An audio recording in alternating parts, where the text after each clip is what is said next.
G'day guys, this is the Mitsubishi 4G63. In this vehicle, which is very rare in Australia, this is an RVR. It's like a Nimbus Galant hybrid, GSR hybrid.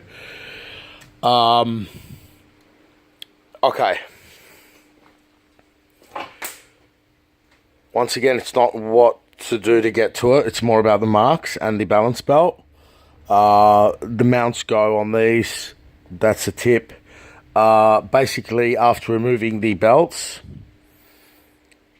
the power steering and alternator belts, you then remove the bracket behind the power steering and the bracket over the alternator. Okay, and you gradually access the timing. This belt for the air conditioning goes on and off as you see it. Okay, that becomes more accessible after you remove the mount and pull things back. Okay.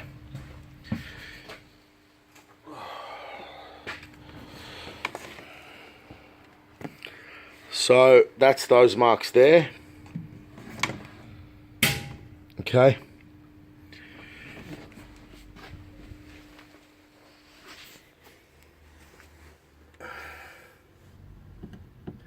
See the top mark there at 11 o'clock? See the oil pump? Okay. And now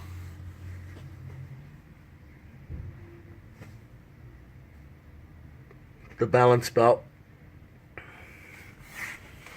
I strongly recommend replacing the tensioner, obviously the water pump, that's what this one's for. And all the belts, all the drive belts, spark plugs, stuff like that. And seals. Okay.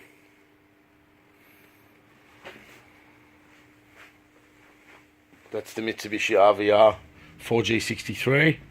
I believe it's a Lancer similar to the 4G93, but the marks are totally different. So yeah, this, from my memory, we used to drag race. I used to kill the Galant the Galant VR4s in my Commodore Turbo with the Nissan engine, and I believe this was in the Galant the